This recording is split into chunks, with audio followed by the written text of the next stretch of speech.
नमस्कार। हम पढ़ रहे हैं पॉलिटिकल साइंस और हमारा टॉपिक चल रहा था व्यवहारवाद। तो हम पढ़ चुके थे व्यवहारवाद का अर्थ और परिभाषा, और आज हम पढ़ रहे हैं व्यवहारवादी उपागम का विकास। व्यवहारवादी अवधारणा का जन्म द्वितीय विश्व युद्ध के पश्चात हुआ। इसके जन्म और विकास में दो तत्व सहायक रहे हैं। पहला, द्वितीय विश्व युद्ध से पहले का अनुभववाद एवं दूसरा, द्वितीय विश्व युद्ध के दौरान राजनीति शास्त्रियों के यथार्थवादी अनुभव। वस्तुतः व्यवहारवाद उन समाजशास्त्रियों तथा राजनीति शास्त्रियों की देन है जो अनुभववादी थे और जिन्हें द्वितीय विश्व युद्ध के दौरान अनेक प्रशासनिक पदों पर काम करते हुए यथार्थवादी अनुभव प्राप्त हुए। ऐतिहासिक दृष्टि से व्यवहारवाद का प्रारंभ 20वीं शताब्दी के आरंभ में दिखाई पड़ता है।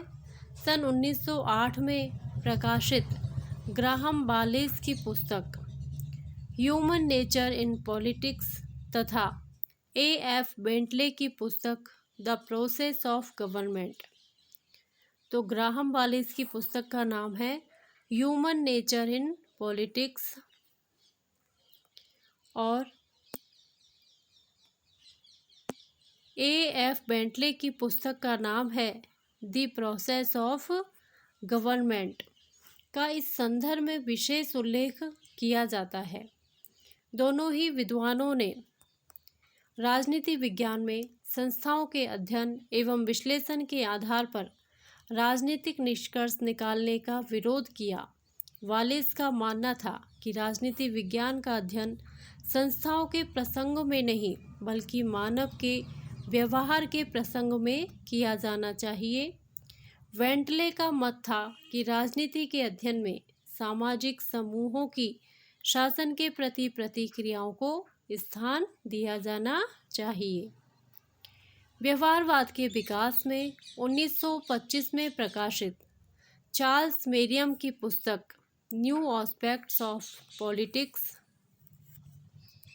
का विशेष महत्व है। यह किसकी पुस्तक है? चार्ल्स मेरियम की। मेरियम ने राजनीतिक घटनाओं और तथ्यों के विश्लेषण के लिए मनोवैज्ञानिक एवं समाजशास्त्रीय दृष्टिकोण एवं तकनीकों के प्रयोग पर बल दिया। उसने संयुक्त राज्य अमेरिका के शिकागो विश्वविद्यालय को अपने विचारों के विस्तार का केंद्र बनाया और व्यवहारवादी उपागम का विकास किया। धीरे धीरे उसके सहयोगियों एवं अनुयायियों की संख्या बढ़ती गई और उन सभी के राजनीतिक दृष्टिकोण को शिकागो संप्रदाय कहा गया और इसे ही बाद में व्यवहारवाद नाम दिया गया। यानी कि जो उनका जो संप्रदाय बना था शिकागो संप्रदाय, उसी को बाद में व्यवहारवाद का नाम दे दिया गया। मेरियम के अनुयायियों ने राजनीति विज्ञान को समाजशास्त्र, मनोविज्ञान, दर्शन, सांख्यिकीय, अर्थशास्त्र एवं मानवशास्त्र जैसे विज्ञानों के निकट लाने का हर संभव प्रयत्न किया। व्यवहारवाद के विकास में अनेक अन्य व्यवहारवादी विद्वानों के ग्रंथों का भी महत्वपूर्ण स्थान है। हर्बर्ट साइमन की पुस्तक एडमिनिस्ट्रेटिव बिहेवियर, लॉसवेल व कैपलन की पुस्तक पावर एंड सोसाइटी, कैटलिन की पुस्तक a study of the principle of politics तथा डेविड ईस्टन की पुस्तक द पॉलिटिकल सिस्टम आदि का उल्लेख विशेष तौर पर किया जा सकता है।